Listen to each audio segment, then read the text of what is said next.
2월 마지막 금요일에 26일이죠. 금요 성경 공부에 함께 하신 여러분들을 주님의 이름으로 환영하고 축복합니다.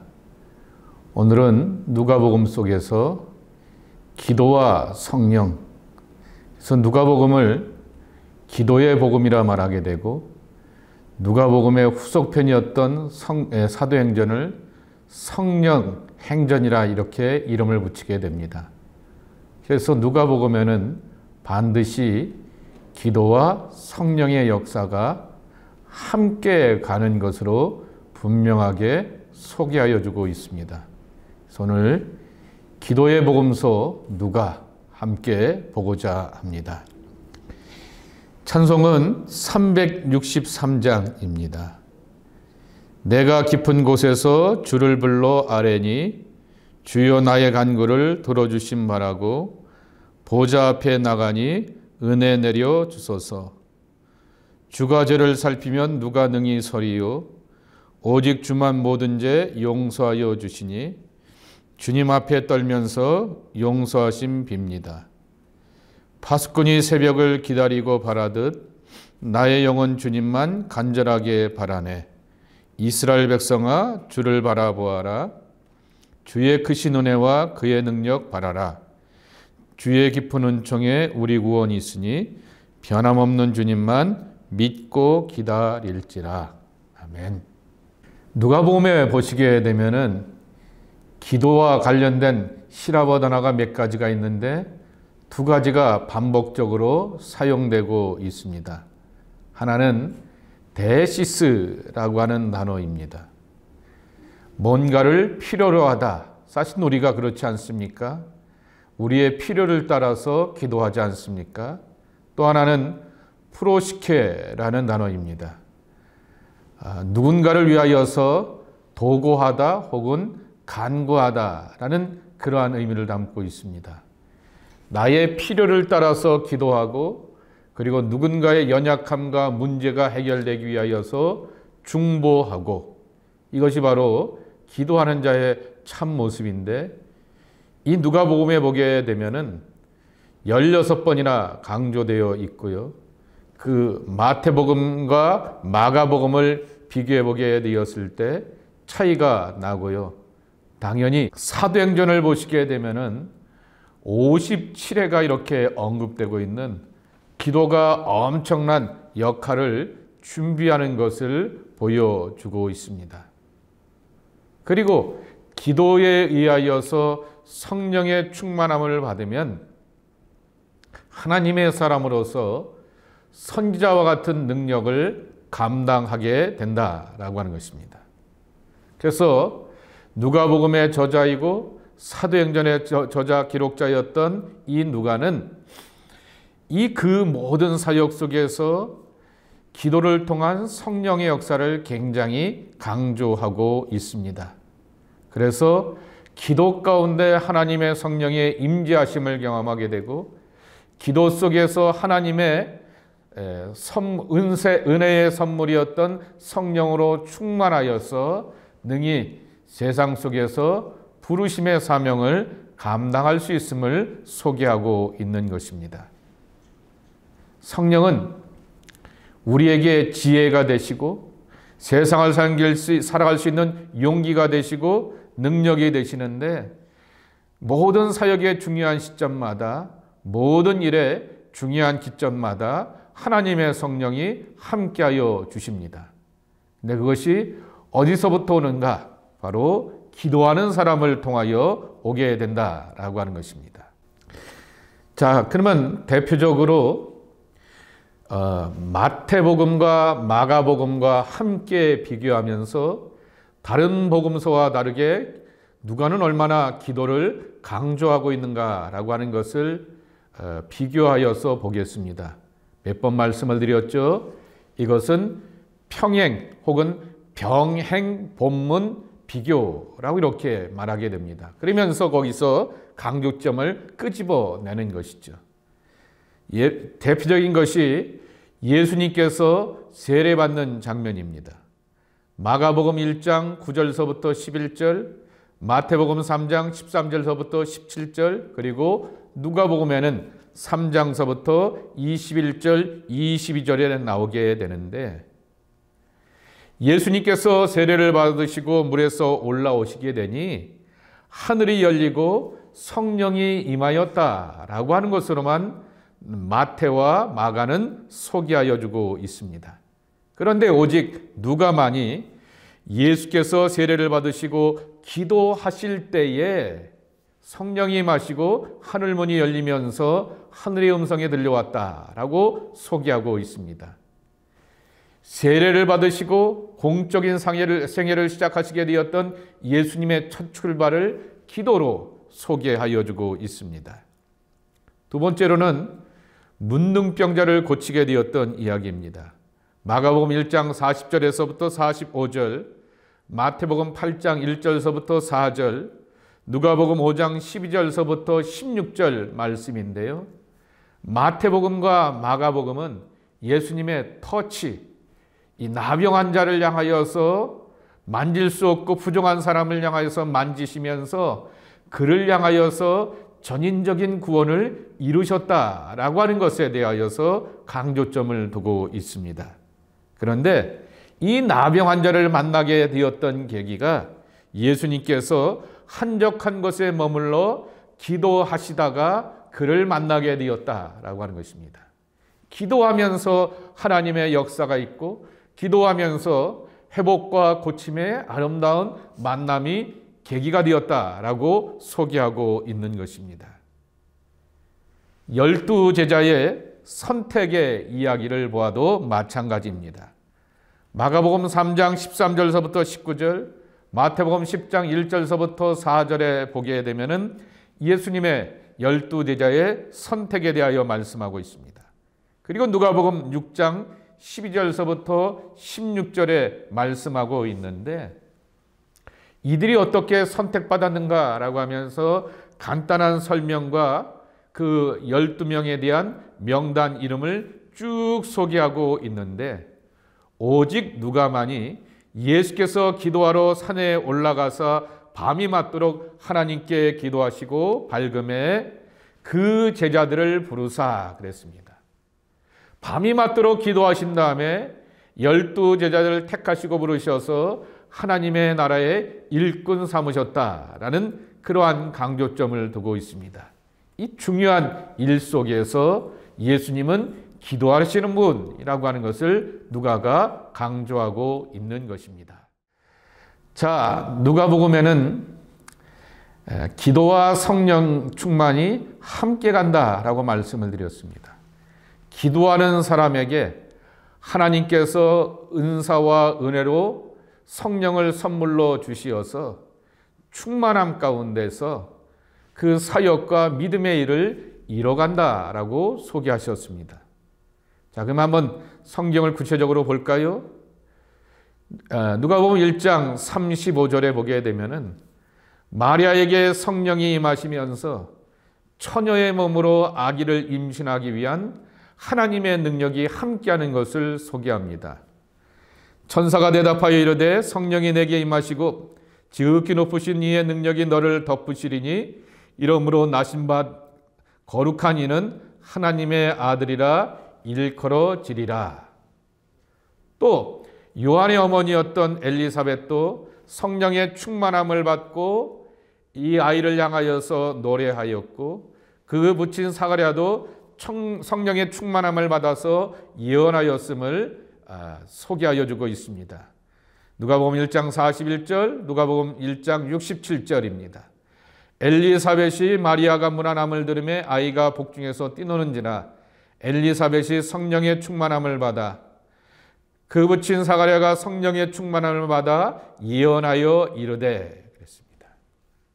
시므온과 안나의 이야기 가운데 나오게 되는 예언자 시므온도 성령이 그 위에 머물던 사람이라 말씀하고 있습니다. 누가복음 2장 25절 말씀에 보면은 예루살렘으로 시므온이라 하는 사람이 있으니 이 사람은 의롭고 경건하여 이스라엘의 위로를 기다리는 자라 성령이 그 위에 계시더라 그랬습니다.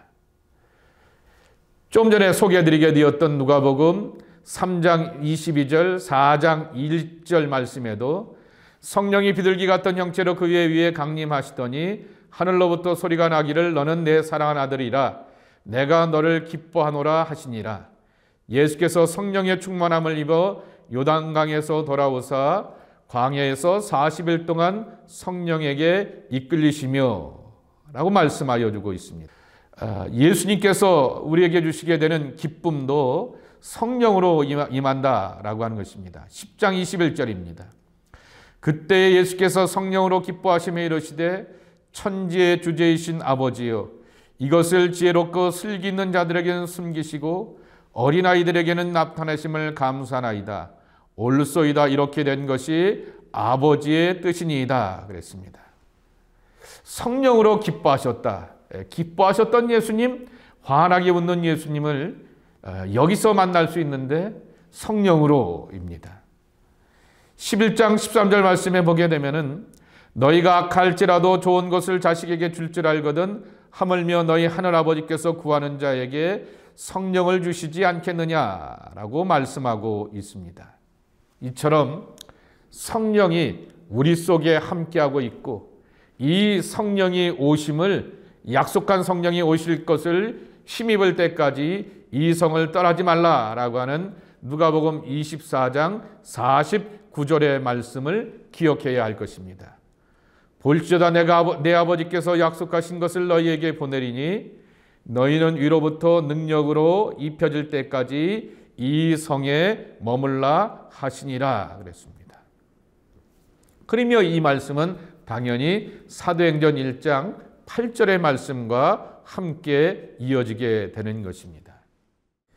예수님께서는 늘 기도에 신실하셨고 기도에 신실하셨던 예수님은 성령으로 사는 예수님이셨다라는 말씀입니다. 자, 이걸 나에게 적용한다라고 하면은 늘 기도에 신실해야지만 성령 충만하여서 부르심의 거룩한 사명도 감당하고 크고 작은 문제와 세상의 많은 환난 앞에서 지혜롭고 용기 있고 담대하게 헤쳐나갈 수가 있다라는 말씀인 것입니다. 그래서 첫 번째 교훈은 기도는 계시와 사명과 능력을 위한 방편이 된다는 말씀입니다. 자, 누가복음 2장 37절 38절에 보게 되면은 안나를 소개합니다. 홀로 된 여인 안나, 과부가 되고 84세가 되었더라. 이 사람이 성전을 떠나지 아니하고 주야로 금식하며 기도함으로 섬기더니 마침 이때 나아가서 하나님께 감사하고 예루살렘의 성령을 바라는 모든 사람에게 그에 대하여 말하니라. 여기서 그는 아기 예수인 것이죠.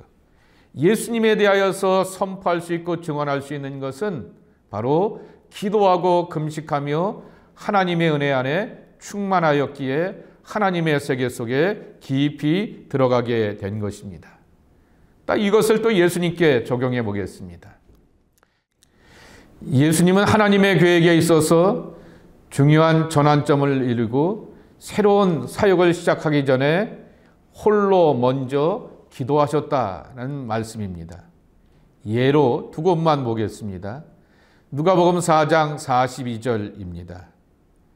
날이 밝음에 예수께서 나오사 한적한 곳에 가시니 무리가 찾다가 만나서 자기들에게서 떠나시지 못하게 만류하려 하매. 그 뒤에 이제 43절에 보게 되면은 내가 다른 동네들에서도 하나님의 나라의 복음을 전하여야 하리니 이 일을 위하여서 나는 보내심을 받았다 그랬습니다. 수많은 병자들을 고치시고 또 가버나움에서는 더러운 귀신 들린 군대 귀신 들렸던 사람을 온전케 하니 수많은 사람들이 예수님을 찾아오게 되고 예수님께 대답을 찾길 원하고 문제가 해결되기를 원하게 될 때 내가 여기에만 머물 수가 없고 또 다른 하나님의 나라의 일을 위해서 다른 지역과 다른 사역을 향하여서 나가야겠다라고 하실 때 제자들의 만류에도 불구하고 먼저 기도하시며 결단하시며 하나님의 뜻과 부르심을 찾아서 옮겨가셨다라고 소개하고 있습니다. 누가복음 5장 16절도 마찬가지입니다. 예수는 물러가서 한적한 곳에서 기도하시니라 그랬습니다. 바로 앞에 보게 되면은 예수의 소문이 더욱 퍼지며 수많은 무리가 말씀도 듣고 자기 병도 고침을 받고자 하여 모이되 그랬습니다. 나병한 자, 문둥병자를 향하여서 깨끗하게 고치시게 되니 이 일로 인하여 수많은 사람들이 소문의 소문을 듣고 찾아오게 되자 또 다른 곳을 향하여서 나가기 위하여서 먼저 한적한 곳에서 기도하며 하나님과 독대하고 하나님의 부르심과 응답을 확인하며 다른 방향으로 나아가는 그러한 선택과 결단을 하셨다라고 하는 것입니다. 우리가 하나님의 계획에 있어서 중요한 전환점을 두고 기도하시게 되었던 예수님을 본받아야 되는 것을 여기 분명하게 가르쳐주고 있습니다.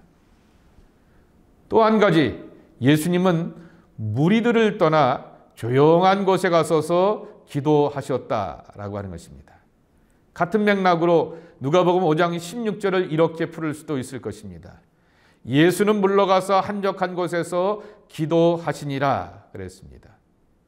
사람들이 찾아오게 되고 수많은 사람들의 요청과 영광과 그리고 간절함 앞에서 사람의 인기에 취하지 아니하고 하나님의 뜻을 찾고 하나님이 기뻐하시는 바가 뭔가라고 하는 것을 찾고 확인하기 위하여서 한적한 곳, 조용한 곳, 사람들을 떠나서 기도하시게 되었던 예수님인 것입니다. 누가복음 9장 18절 말씀에 보게 되면은 가이사랴 빌립보 지역에서 예수님께서 따로 기도하실 때 제자들이 주와 함께 있더니 물어 이르시되 무리가 나를 누구라고 하느냐라고 이렇게 제자들을 향하여서 신앙 고백을 확증할 때 먼저 한적한 곳에 가서 기도하시면서 제자들에게 신앙의 확증을 요구하셨습니다. 또 예수님은 주변의 분위기가 좋지 않을 때 산에 가셔서 밤새도록 기도하시고 그 다음날 12제자들을 선택하시고 더 큰 역사가 이루어지게 하셨던 것을 만날 수가 있습니다. 또 예수님은 항상 기도하고 낙마하지 말도록 가르쳐 주셨습니다. 그리고 깨어 있을 것을 말씀하여 주셨습니다. 그리고 기도하는 것이 간구하는 자에게 주시는 하나님의 선물임을 누가복음 11장 13절에 말씀하여 주셨습니다. 자, 그러면은 큰 세 번째로 누가복음만이 소개하고 있는 기도에 관한 비유들이 있습니다. 자, 여러분 한번 곰곰이 생각해 보세요. 누가복음만이 소개하는 기도의 비유가 뭐가 있을까입니다. 첫째로는 누가복음 11장 5절서부터 8절에 나오게 되는 한밤중에 찾아오게 되는 친구의 비유이죠. 떡 3덩이를 달라고 요청을 하면서 내 집에 손님이 왔는데 내 집에는 먹을 것이 없으니 네 집에 있는 것 좀 달라고 요청하게 됩니다. 그때 8절에 보게 되면은 내가 너에게 말하노니 비록 벗됨으로 인하여서 일어나서 주지 아닐지라도 그 간청함을 인하여 그 요구대로 주리라고 이렇게 말씀하고 있습니다. 결국 기도하는 자의 자세를 강조하고 있는데 하나님께서 응답하실 때까지 기도하라라고 하는 그러한 말씀인 것이죠. 때로는 무례할 수도 있는 것처럼 인간이 인간의 형편과 처지를 뛰어넘으면서 정말 삶의 윤리를 뛰어넘으면서 절박함 가운데 하나님 앞에 매달리며 기도하는 그 간절함으로 나가야 됨을 말씀하여 주고 있습니다. 또 어딜 것 같습니까? 두 번째로는 과부와 불의한 재판장의 비유의 말씀입니다. 그래서 하나님은 지치지 않고 끈기 있게 기도하는 자에게 귀를 기울이신다라고 하는 것을 말씀하여 주시죠. 그러며 불의한 재판관 대신에 선한 재판관 되시는 하나님을 적용해 보라고 하는 것이죠. 불의한 재판관도 그렇게 매달리고 간청하게 되면 들어주는데 하물며 선한 하나님께서 우리의 필요와 우리의 처지와 간구를 향하여서 들어주지 않겠느냐라고 하는 것이죠. 그러기에 하나님을 어떤 분으로 보느냐라고 하는 그 하나님에 대한 확신이 있어야 되는 것이고 그 하나님 앞에 나는 어떠한 마음가짐과 믿음의 자세를 가지고 나가서 기도해야 되는가라고 하는 것을 함께 이 비유를 통하여 들려주고 있습니다. 자, 금방 말씀드렸던 두 비유가 기도하는 사람의 자세를 소개한다라고 하면은 바리새인과 세리에게 대한 기도가 누가복음 18장 말씀해 보게 되면은 연속해서 나옵니다. 9절서부터 14절의 말씀인데 그것은 바로 기도하는 자가 어떠한 마음가짐을 가지고 나가야 할까? 겸손한 마음이라고 하는 것이죠. 시편 51편 17절 말씀처럼 하나님이 구하시는 제사는 상한 심령이라 하나님이여 상행하고 통회하는 마음을 주께서 멸시하지 아니하시리로다 라고 하는 그 고백 가운데서 정말 찢기고 상한 심령 가운데서 기도하고 간구하며 하나님의 은총을 누려야 되는 것입니다. 자, 또 여기서 또 하나 봐야 될 것이, 주목하여 봐야 될 것이 예수님께서 십자가 위에서의 흔히 말하는 가상 7원, 십자가 위에서 7마디 가운데 두 곳이 기도인 것입니다. 누가복음 23장 34절 말씀에 보게 되면은 이에 예수께서 이르시되 아버지 저들을 사하여 주옵소서 자기들이 하는 것을 알지 못함이니이다 라고 고백하고 계십니다. 이렇게 고난당하고 죽어가는 순간에도 예수님은 기도하셨습니다. 그리고 46절 말씀에 보게 되면은 예수께서 큰 소리로 불러 이르시되 아버지여 내 영혼을 아버지 손에 부탁하나이다 하고 이 말씀을 하시고 숨지시니라 라고 말씀합니다. 십자가 위에서 죽는 순간에도 기도로 끝을 맺고 있는 예수님입니다. 예수님은 공생에 시작하실 때 세례를 받으시면서 기도하며 시작하셨고 또한 십자가에서 마지막 순간에서도 기도하시면서 그 생애를 다하셨다라고 하는 것입니다. 기도가 알파요 오메가이고 기도가 우리의 삶의 시작과 끝이 되어야 되고 기도의 참 모범이 되셨던 예수님을 만나는 것입니다. 결국 이러한 예수님의 모습을 통하여서 우리는 우리의 힘으로 그 어떤 것을 변화시켜 나갈 수가 없다라고 하는 것입니다. 무릎을 꿇어야 합니다. 이 세상에 기도하지 않아도 되는 그러한 사람이 있다고 하면은 사람으로 오시게 되었던 예수 그리스도입니다. 이 하나님의 아들조차도 기도하는 모습을 우리에게 가르쳐 주시고 보여주셨는데 하물며 우리는 어떻게 기도하지 않고 세상의 문제를 풀고 감당할 수 있느냐라고 하는 것입니다. 그 예수님께서 밤이 맞도록 기도하셨고 새벽 미명에 한적한 곳을 찾아가 기도하셨습니다. 예수님은 다른 곳을 찾아가기 위해서도 기도로 출발하시게 되었고 제자들을 선택하는 문제 앞에서도 기도하시게 되었고 또한 능력을 힘입기 위하여서도 기도하셨다라고 하는 것입니다. 그리스도께서 기도하셨기에 우리도 기도해야 합니다. 그리스도께서 성령을 의지하시며 하나님의 성령으로 충만함을 입으셔서 사역의 승리가 있듯이 우리도 믿음의 승리, 사역의 승리를 위하여 성령 충만함을 받아야 됩니다. 그 힘과 원동력과 가교는 바로 기도밖에 없는 것입니다. 자, 그러면 누가복음에 기도하는 예수님에 대하여서 다시 한번 결론을 내보겠습니다. 첫째로는 예수님처럼 기도하라라고 하는 것입니다. 누가복음에 이렇게 예수님이 기도하는 모습을 쭉 소개하고 있는데 누가의 또 하나의 기록이었던 사도행전에 보게 되면 스데반을 소개합니다. 7장 59절서부터 60절 말씀에 보게 되면은 십자가에서 최후를 맞이하게 되었던 예수님처럼 스데반도 그 죽음 앞에서 기도하며 마무리하고 있다라고 하는 것입니다.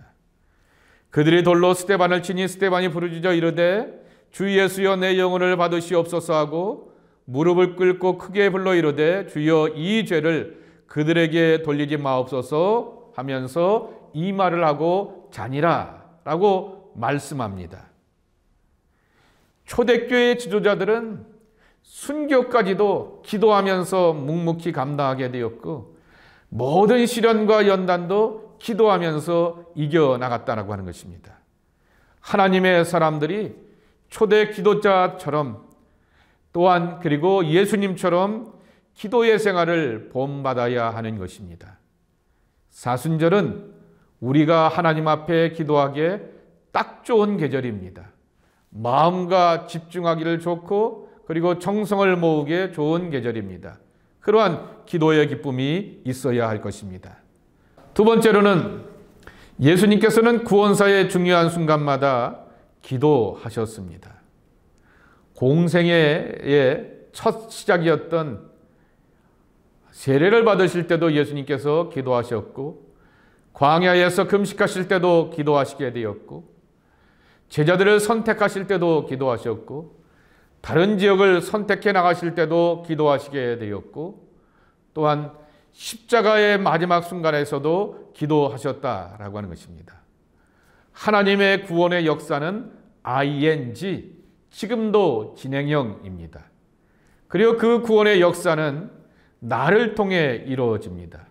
그러기에 나도 예수님처럼 스데반처럼 기도하면서 묵묵히 세상의 무거운 짐들을 감당하고 세상의 모든 문제 앞에서 승리해 나갈 수 있습니다. 기도의 예수, 기도의 사람, 내가 되자라고 하는 말씀입니다. 세 번째로는 성령의 충만함과 기도는 누가복음과 사도행전의 한 묶음이었고 수레바퀴의 두 바퀴와 같다라고 말씀을 드렸습니다. 그러기에 성령의 임재를 구하려고 하면은 기도하는 사람이 되라라고 하는 것이죠. 그때 응답 가운데서 허락하시는 하나님의 은총을 우리가 누려가게 되는 것입니다. 자, 그래서 제가 지난 수요일 날 중보기도 시간에 기도에 관한 권면을 하면서 함석헌 선생의 그대는 골방을 가졌는가라고 하는 기도에 관한 글을 소개해 드렸는데 오늘 금요일에도 다시 한번 여러분 앞에 소개하려고 합니다. 이 세상의 소리가 들리지 않는, 이 세상의 냄새가 들어오지 않는 은밀한 골방을 그대는 가졌는가? 그대는 님 맞으러 어디 갔던가? 내 거리에서든가? 님은 티크를 싫어해. 내 거리로는 아니 오시네. 그대는 님 어디다 모시려는가? 화려한 응접실인가? 님은 손노술을 좋아하지 않아. 응접질에는 아니 오시네. 님은 부끄러움이 많으신 분, 남이 보는 줄 아시면 얼굴을 붉히고 고개를 숙여 말씀을 아니 하신다네.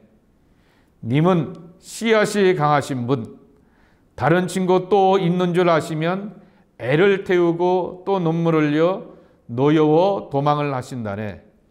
님은 은밀한 곳에만 오시는 지극한 분, 사람 안 보는 그윽한 곳에서 귀에다 입을 대고 있는 말을 다 하시며 목을 끌어안고 입을 맞추자 하신다네. 그대는 님이 좋아하시는 골방 어디다 차리려나? 깊은 산엔가?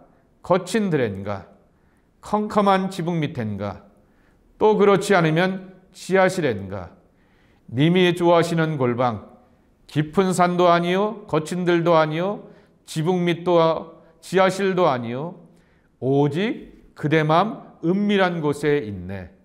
그대 맘의 뇌문 은밀히 닫고 세상 소리와 냄새 다 끊어버린 후 맑은 등잔 하나 가만히 밝혀두면 극진하신 님의 꿈 같은 속삭임을 들을 수 있네. 여기서 님은 하나님을 말씀하고 있는 것이죠. 하나님을 골방에서 만나자라고 우리를 초대하여 주고 있습니다. 오늘 예수님은 한적한 곳을 찾아가셨다 그랬습니다. 사람과 세상 속에서 구별하고 정결한 마음 가운데서 하나님 앞에 기도하며 골방을 만들어 갈 때 그 하나님이 여러분에게 은혜가 되고 능이 되고 지혜가 되어서 세상을 이기는 하나님의 승리로 함께해 주시기를 주님의 이름으로 간절히 축복합니다. 기도합니다. 하나님 아버지 감사합니다. 이 시간도 함께 기도에 관한 누가복음의 말씀을 살피게 해주시오니 감사합니다. 기도하셨던 예수님처럼 기도할 줄 아는 저희들 되게 도와주시옵시고, 기도하였던 예수님을 본받고 흉내내며 기도의 능으로 살게 되었던 초대교회 지도자들처럼 우리도 기도하면서 하나님의 승리 안에 머물게 하여 주옵소서. 예수님의 이름으로 간절히 축복하며 기도 올리옵나이다. 아멘.